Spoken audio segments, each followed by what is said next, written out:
Na-experience mo na ba na minsan ay dumalaw ka sa iyong kaibigan o kamag-anak ay biglang sumaya ang bahay nung makita ka? Kahapon, kaming mag-asawa ay namasyal.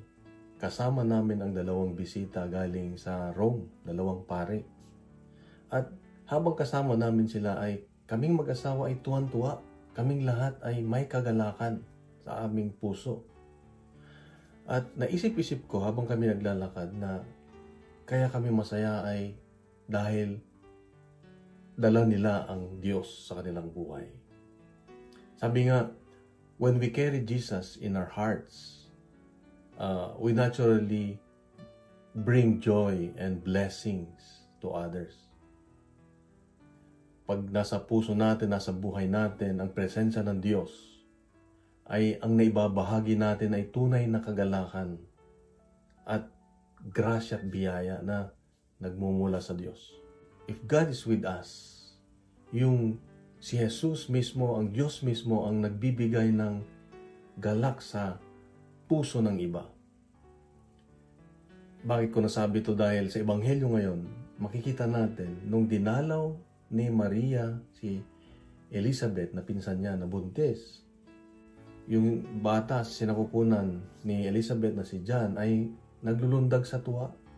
Naglulundag sa tuwa dahil si Maria ay dala niya si Jesus.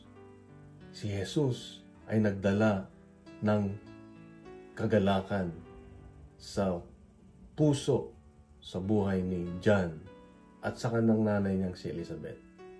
So, tandaan natin na pag tayo pala ay kasama ng Diyos, tayo ay tagapagdala ng kagalakan at biyaya sa iba.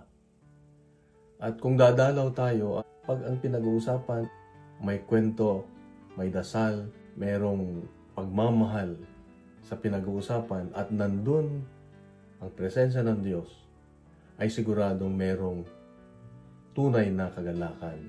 Sabi lang, huwag kang dadalaw pag hating gabi kasi tulog na, baka hindi na sayang ibibigay mo. Joke lang. Pero pagdala natin ang Diyos sa ating buhay, tayo ay tagapagdala ng kagalakan at pag-asa sa iba. At ganoon din ang taong puno ng pagmamahal sa kanyang puso ay walang ibang naisip kundi ang magpasalamat sa Diyos. Kahit malilit na bagay, pag puno ang puso mo ng pagpapasalamat at pagpupuri sa Diyos, ay talagang mapapasalamatan mo Diyos,